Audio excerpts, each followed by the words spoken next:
जय हिंद दोस्तों, नेताजी सुभाष चंद्र डिफेंस अकादमी में आपका स्वागत है। जैसा कि हिस्ट्री की अब तक की जो हमने सीरीज़ दी हो उसमें जो सबसे खास पॉइंट है ये है कि हम उसका एक इंट्रोडक्शन आपको बेसिक दे चुके हैं। अब हम टॉपिक वाइज बात कर रहे हैं। हर टॉपिक में आपको बेसिक अंडरस्टैंडिंग देंगे, इसके अंदर हम फैक्ट के ऊपर आपको बात करेंगे, लेकिन हमारा प्राइम टारगेट आईएएस रहेगा। आईएएस लेवल की तैयारी के लिए आपका क्या माइंडसेट हो, क्योंकि डाटा तो सभी किताबों में, सभी साइट पे ऑनलाइन कहीं ना कहीं पड़ा ही रहता है। मेन चीज़ है नज़रिया, परसेप्शन, किसी सब्जेक्ट को हम किस नज़रिए से देख के करते हैं। तो आज हम बात करते हैं इंडस वैली सिविलाइजेशन की। इंडस वैली सिविलाइजेशन पढ़ने से पहले सबसे मेन इंपॉर्टेंट पॉइंट ये है कि आपको ये बताना है कि ये साइट की ज़रूरत क्या है। भाई हिस्ट्री में हमें इंडस वैली सिविलाइजेशन पढ़ना क्यों है, ज़रूरत क्या है। जैसा कि बात करते हैं 2019 की, चेन्नई के अंदर बाढ़ आ गई थी और बाढ़ आने की वजह से चेन्नई में ज़्यादा नुकसान हो गया था, इकोनॉमिक और सोशल, और वैसे भी काफ़ी एग्रीकल्चर को भी नुकसान हुआ था। लेकिन मेन पॉइंट ये आ जाता है कि चेन्नई में बाढ़ क्यों आई, क्योंकि चेन्नई तो समुद्र के किनारे है। ऐसे क्षेत्र में भी अगर बाढ़ आ जाती है, वो भी 21वीं शताब्दी में, तो सोचने वाली बात है। उसी साल आईएएस ने क्वेश्चन पूछा था हड़प्पन सिविलाइजेशन से। क्वेश्चन क्या था? आईएएस मेंस का एक क्वेश्चन था आपके लिए कि इंडस वैली सिविलाइजेशन से 21st सेंचुरी में हम क्या सीख सकते हैं। अब सोचने की बात है, इतने पुरानी पीछे की सिविलाइजेशन, और आज हम 21st सेंचुरी में जहां हम चांद पर जा चुके हैं, जहां पे हम मंगलयान, चंद्रयान मिशन चला रहे हैं, जहां दुनिया की best army, best technology, artificial intelligence का ज़माना है, ऐसे में हमें इंडस वैली सिविलाइजेशन से कुछ सीखना पड़ रहा है। सोचने वाली बात है। तो इस बात का आप हमें बताइएगा कि आईएएस ने ये क्वेश्चन चेन्नई की बाढ़ से कनेक्ट करके क्यों पूछा कि इंडस वैली सिविलाइजेशन से हम क्या सीख सकते हैं। अब मेन पॉइंट आता है कि इतनी पीछे की साइट को जब हम पढ़ रहे हैं तो साइट को सिर्फ हमें ये नहीं पढ़ना वहाँ से क्या मिला, हमें उस झरोखे में जानने की कोशिश करनी होगी कि वहाँ पे जीवन कैसा था। क्या वो जीवन हमसे एडवांस था या हमसे पीछे था या हमसे आगे था, उस टाइम के लोग कैसे थे, और जब वो सभ्यता इतनी अच्छी थी, पूरी तरह से सिक्योर थी, तो भी बर्बाद हो गई। तो हमें उनसे सबक ये लेना चाहिए कि अगर हम भी नहीं सुधरे, हमने अपनी गलतियों से नहीं सीखा, तो ये सिविलाइजेशन भी ख़त्म हो सकती है। क्योंकि Mesopotamia, Maya civilisation, Chinese civilisation, Egyptian civilisation और इंडस सिविलाइजेशन, जब ये सिविलाइजेशन ख़त्म हो सकती हैं तो कुछ भी ख़त्म हो सकता है। आज हम इंडस वैली सिविलाइजेशन को आईएएस के नज़रिए के साथ साथ एक बेसिक अंडरस्टैंडिंग और बेसिक एक ह्यूमन नेचर के हिसाब से हमें सीखनी होगी।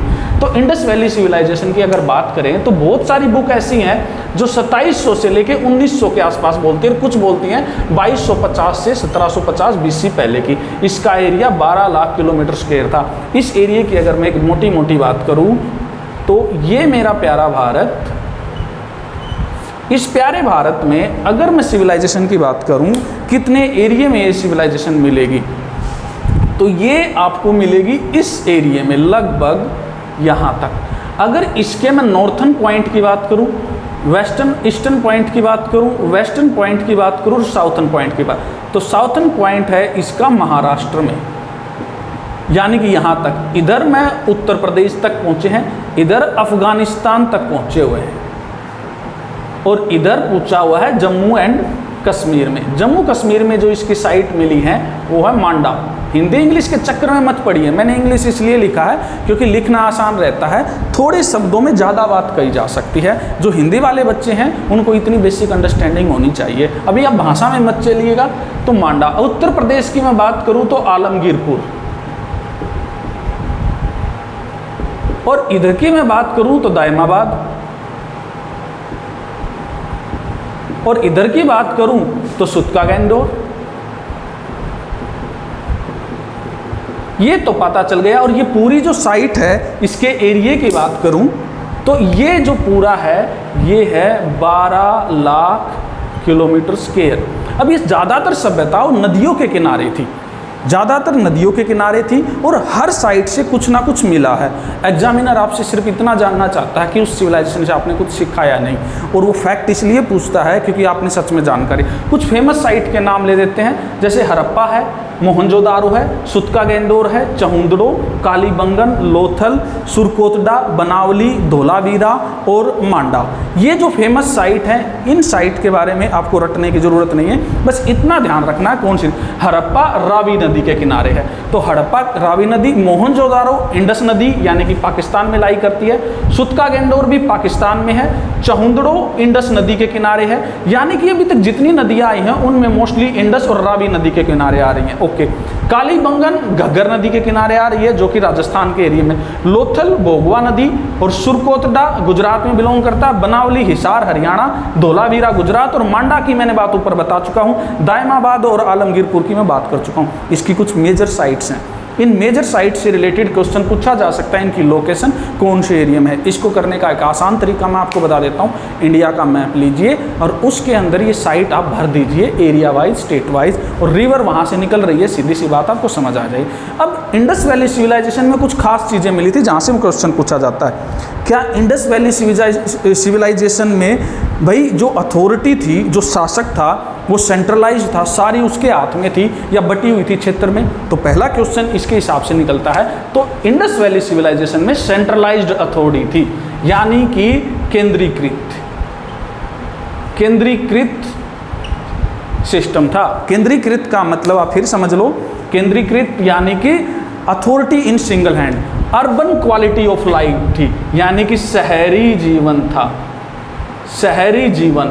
यानी कि ये एनडीए में क्वेश्चन पूछा जा चुका है कि वो ग्रामीण सभ्यता थी या शहरी थी। याद रखना, आज से इतने साल पहले, अभी भारत गांव का देश है, मेजर सभ्यताएं आज भी गांव में रहती हैं और वो शहरी लोग थे हड़प्पन सिविलाइजेशन के मोस्टली। टाउन प्लानिंग, अब मैंने बोला था 2019 में जो चेन्नई में बाढ़ आई थी उसमें आईएएस में क्वेश्चन पूछा था कि हम सिविलाइजेशन से क्या सीख सकते हैं। हम सिविलाइजेशन से सीख सकते हैं टाउन प्लानिंग।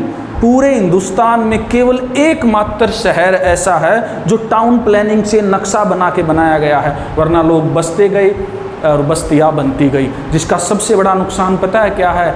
हम सूखे की भी मार में आएंगे और हम बाढ़ की मार में भी आएंगे। चेन्नई की इसका रीज़न था कि वो जो बांध से ज़्यादा पानी छोड़ा गया, क्योंकि बारिश ज़्यादा हो रही थी और ज़्यादा पानी छोड़ने की वजह से पानी की निकासी नहीं हो पाई, पानी निकल नहीं पाया, इसलिए पानी का ओवरफ्लो हो गया। समुद्र के किनारे कोई शहर है और उसकी ऐसी हालात, इसका मतलब तो मूर्खता की पराकाष्ठा है। आपकी टाउन प्लानिंग सबसे बेकार है। आप खुद देख लीजिए, हरियाणा वासी देख लीजिए, हरियाणा में इतनी बारिश कहाँ होती है? अभी मॉनसून तो ढंग से आया भी नहीं है, अभी से सारी जगह पानी खड़ा है। क्या रीज़न है? बारिश ज़्यादा है या पानी की निकासी खराब है? हमारी टाउन प्लानिंग पे सबसे बड़ा क्वेश्चन मार्क आता है। इतने साल पहले के लोग हमें इस चीज़ को समझते थे, लेकिन हम नहीं। तो इंडस वैली सिविलाइजेशन की जो सबसे खास बात है वो है उसकी टाउन प्लानिंग। टाउन प्लानिंग में क्या यूज करते थे वो? एक तो सिटाडेल या एक्रोपोलिस बोलते हैं, ये रूलिंग क्लास के लिए होता है। अब ये सिटाडेल क्या है? ये सिटाडेल का मतलब है कि जो ये रहते थे वो ऊंचे स्थान पे रहते थे। दो तरह से बस्तियां बनाते थे, एक नीचे स्थान पे, एक ऊंचे स्थान पे। तो जो ऊंचे पे थे वो रूलिंग क्लास रहती थी, वहाँ पर शासक थे। दूसरा, वो ब्रिक के हाउस वहाँ पे प्रचलित थे। ग्रिड सिस्टम था। ग्रिड सिस्टम का क्या मतलब है? ऐसे नहीं कि किसी भी दिशा में मुंह बना के घर बना दिया, नहीं, वहाँ पे 90 डिग्री के एंगल पे गलियाँ जाती थी और हर घर के 2 गली लगती थी, एक पीछे एक आगे, और पूरी तरह से सिस्टम ऐसा था कि कहीं भी आवागमन में दिक्कत ना हो। ग्रिड सिस्टम ध्यान रखेंगे। और हिंदी इंग्लिश में दूसरा नेक्स्ट है ड्रेनेज सिस्टम, यानी कि जल निकासी। पानी को निकालने के लिए पहले जल निकासी बनाई जाती थी, पहले पानी का सिस्टम सेट किया जाता था, उसके बाद टाउन प्लानिंग की जाती थी, उसके बाद आपके घर कहाँ बनेंगे उन चीज़ों को ध्यान दिया जाता था। और नालियाँ सारी ढकी हुई थी ताकि उनमें गंदगी ना पड़े। अभी भारत सरकार ने सभी गांव के चारों तरफ बड़े बड़े नाले सीमेंट के बनाए गए हैं, और उसमें देखिए हम लोग क्या करते हैं, इतनी महान सभ्यता 21वीं शताब्दी की सभ्यताएं क्या कर रही हैं, उनको भर रही है। जब थोड़ा सा बारिश हो जाता है तो आपका शहर पानी में डूब जाता है। आपको लगता है क्या फ़र्क पड़ता है? फ़र्क पड़ता है राष्ट्र की जीडीपी को सबसे ज़्यादा फ़र्क पड़ता है। अगर आप नीचे स्तर के हैं तो आपको कोई फ़र्क नहीं पड़ता, और अगर आपका मानस पटल अंतर्राष्ट्रीय स्तर का है, आप राष्ट्रीय लेवल पर सोचते हैं, तो डेफिनेटली हर एक चीज़ से फ़र्क पड़ता है। अगर कहीं पे जाम लगता है उस टाइम पर जो तेल की एक्स्ट्रा खपत होती है उससे भी इकोनॉमी पे बोझ पड़ता है। ये मत सोचिए आपकी जेब पे फ़र्क पड़ता है, राष्ट्र को ही फ़र्क पड़ता है। वेल्स, क्या उस समय कुएं थे? बिल्कुल थे। बाथरूम का पैटर्न था, और फोर्टिफाइड यानी कि किलेबंदी भी उस टाइम थी। लोग किले बंदी में भी रहते थे, यानी कि राजा लोग जो उसमें शासक लोग थे। अब क्वेश्चन एक निकल के आता है हमारा यहाँ से, क्वेश्चन ये निकल के आता है कि उस टाइम पर राजा था या नहीं था, क्योंकि कोई रूलिंग क्लास तो है जो सिस्टम बना रही है, राजा था या नहीं था, ये मैं आपके लिए छोड़ रहा हूँ, मुझे कमेंट बॉक्स में बताइएगा। उस टाइम पे जो रूलिंग क्लास थी, जो शासन करते थे, वे कौन लोग थे? मर्चेंट थे, राजा थे, सोल्जर थे, कौन था? क्या उस टाइम कोई सेना थी जो आक्रमण के लिए तैयार हो जाए? तो ये क्वेश्चन के आप कमेंट बॉक्स में जरूर डाल लेंगे, चाहिए आप कहीं से भी एक्सेस करें, कोई दिक्कत नहीं है। इसके अलावा 45 एग्रीकल्चर की बात करें, कॉटन के बारे में वो जानते थे। अगर कॉटन को जानते थे तो सीधी सी बात है बुनाई को भी जानते होंगे भाई, तो बुनाई भी जानते थे, क्योंकि एक स्टैचू नहीं मिला है, एक दाढ़ी वाला पुरुष मिला है जिसने सोल ओढ़ रखा है। इसका क्या मतलब है? दाढ़ी बनाने का मतलब सेट दाढ़ी है, यानी कि वो फेशियल के बारे में या मतलब मेकअप वगैरह या आर्टिफिशियल चीज़ों के बारे में जानते थे, और उन्होंने सोल ओढ़ रखा, उसके ऊपर बुनाई हो रखी है, तो उसका क्या मतलब है? बुनकर भी थे, टेक्नोलॉजी को जानते थे अच्छे से। इसके अलावा प्लोगिंग, खेती बाड़ी के बारे में जानते थे। फेमस फसलें कौन सी हैं? व्हीट है, बार्ले हैं, प्याज है एंड मस्टर्ड है। इकोनॉमी की बात करें, वहाँ पे सील यानी कि मोहरे मिली हैं। मोहरे मिलने का मतलब क्या है भाई? व्यापार, वो लोग व्यापार करते थे। वेट एंड मीजर, नाप तोल पूरे अच्छे तरीके का मिला है, हल्के फुल्के में मत लेना कि इतनी पुराने टाइम की बात है, उनको क्या आता होगा। अब यहाँ से एक क्वेश्चन और निकल के आता है, जो अंग्रेज कहते हैं ना कि भारतीयों को आके हमने सिखाया, हमने पढ़ाया। जिस सिविलाइजेशन की हम बात कर रहे हैं 2700 से 1900 BC के आसपास, 2250 से 1750, आप कोई सी भी डेट को मान लीजिए, बाकी ज़्यादा परफेक्ट डेट आप इसको मानिएगा क्योंकि ये NCERT ओरिएंटेड है, और एग्जामिनर बड़े एग्जाम में ऐसा नहीं देगा कि आप कंफ्यूज हो।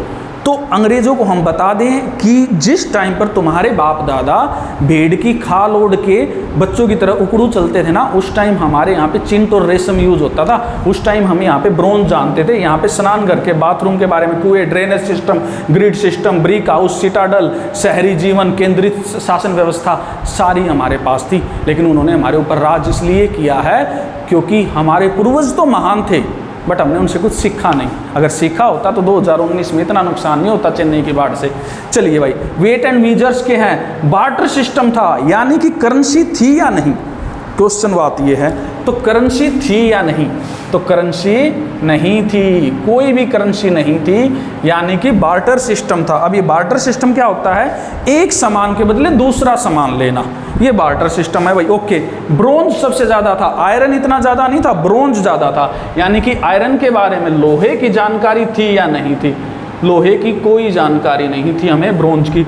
आगे है बोट मेकिंग जानते थे, और टेराकोटा यानी कि मिट्टी की मूर्तियाँ, मिट्टी के आइटम बनाते थे। बच्चों के खिलौने नहीं होते जो 15-20 साल पहले भी खूब प्रचलन में थे, तो वही टेराकोटा की ये चीज़ें शुरुआत की गई। इसके अलावा कुछ फैक्ट पे बात कर देते हैं। क्या उस टाइम पूजा, भगवान के बारे में, भगवान के बारे में क्या है भाई? आपके धर्म के बारे में क्या है? धर्म कितना प्रचलन में था? तो सबसे मेन चीज़ आती है, क्या उस समय पर टेम्पल्स थे, मंदिर थे? नहीं भाई, कोई टेम्पल नहीं था उस टाइम पर। दूसरा, पशुपति महादेव को हम मानते थे।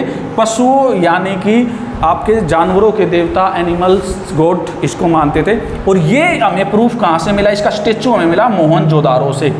तो पशुपति महादेव हमें कहाँ से मिले हैं? मोहनजोदारो से। अब इस फैक्ट में हम बताएंगे कौन सी जगह से क्या चीज़ें मिली हैं। बहुत सारे फैक्ट रह जाते हैं फिर भी, लेकिन अब भी इतना करने के बाद भी अगर आपका कोई फैक्ट रहता है तो इसका मतलब कॉमन सेंस या कॉन्सेप्ट अंडरस्टैंडिंग की कमी है। इसके अलावा वो ट्रीज एंड एनिमल की पूजा करते थे, वर्शिप, यानी कि मानव प्रकृति की पूजा नहीं करते थे, मानव आकृति की पूजा वो नहीं करते थे। मानव आकृति की पूजा वो नहीं करते थे, वो प्रकृति को पूजते थे। वो हमसे इतने एडवांस थे उस टाइम पे भी कि प्रकृति सबकी पालक है। इसके अलावा वर्न हॉर्न राइनो, एक सिंग गैंडा इनको मिला है। हम्प बुल यानी कि कुबड़ वाला सांड भी इनको मिला है उस टाइम पे, यानी कि इसकी पूजा होती थी। अगर कुबड़ वाला सांड उस टाइम है तो सोचने वाली बात है, गाय के बारे में वो जानकारी रखते थे या नहीं रखते थे? अब क्वेश्चन ये है कि गाय की क्या ज़रूरत है उस टाइम के हिसाब से? इसलिए क्योंकि आज गाय को बहुत इंपॉर्टेंस दी जा रही है।